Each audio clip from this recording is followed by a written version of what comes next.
Hello and welcome back to the garden. This week we're going to look at what seeds you can sow now in September to give you crops over winter.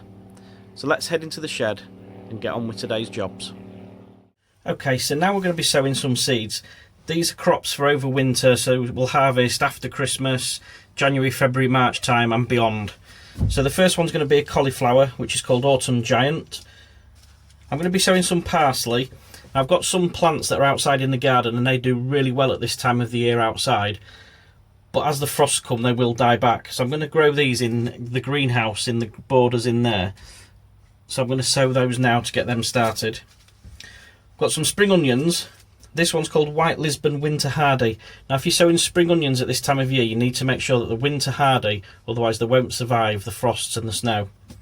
And it's the same for the next one, which is lettuce Arctic King.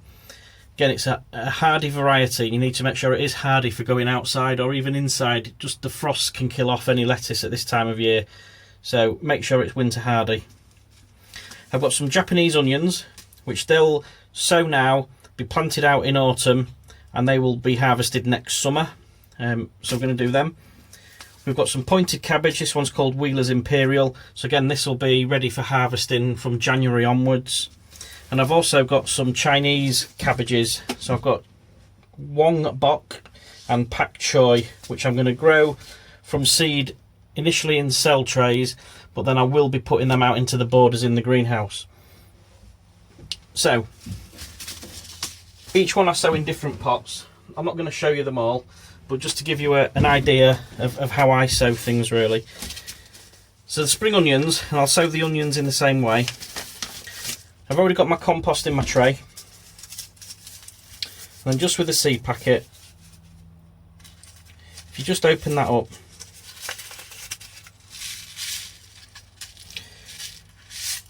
get a good few seeds, small black seeds, and all I do is just sprinkle them on top of the compost in the tray. I don't do it in perfect lines, all I want is to get what will grow. So sometimes you get a few, sometimes you'll get all of them, or anything in between. So just scatter them about, and then when you've got enough on your tray, put the other seed back. Then all I do is just put a light sprinkling of compost over the top. Main thing with seed sowing is you need to make sure that the seed is damp and it's in contact with the compost. If it's not in contact, it's not going to germinate. So I don't put too much on because I don't want to bury it too deep. And all I do is I don't firm it down too hard, but I just make sure that it's all covered and that any seeds that are left uncovered will be in contact with the compost. The next thing to do is just to write a label.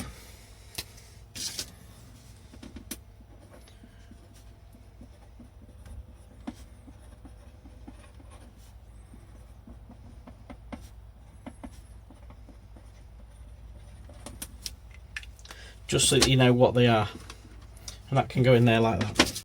So for the next one, I'm going to show you how to sow the cabbages. So for this one, I've got individual cell trays, again filled with compost right up to the top. So what I'm going to do, these seeds are slightly different.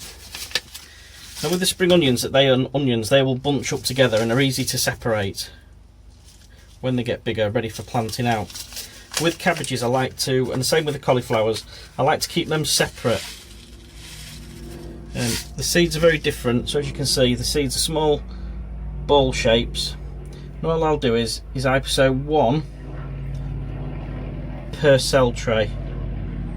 Now some people like to do two or more, I like to do just the one, and then that way as each plant comes up I know there's only one plant in there, so if it doesn't germinate I know that it hasn't germinated in that pot, and when it does germinate I can leave it in there to grow on until it gets to a good size ready for planting out.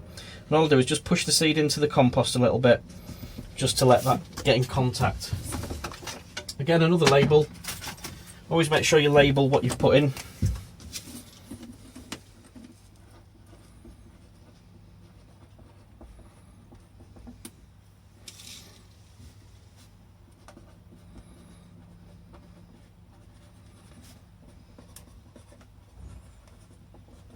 The next important thing to do when you sow the seeds, and I'm going to finish off sowing the rest, and then I'll get them all watered. Just give them a water, keep them damp, and over the coming weeks just make sure they're damp. Don't give them a good soak in and make them thoroughly wet through, because that'll help rot the seed. So just keep them damp in the greenhouse, give them that little bit of light and the heat, and they should be up within 7 to 14 days. So I'll get the rest done, I'll get them watered, put it into the greenhouse, and I'll keep you posted with their progress over the coming weeks. So it will soon be time to be planting garlic. If you haven't ordered yours yet, do so now. Many suppliers are selling out. If you're not sure what garlic you need to buy, click on the links to my Instagram and Facebook pages and find the garlic buying guide that's on there. So that's it for today's video. We'll be back with you next Wednesday with more jobs for you to do in the garden. If you need to know what to do with winter squashes, pumpkins, how to ripen them, and what to do with your courgettes, just click on last week's video, which is on the page now. And we'll see you back in the garden very soon.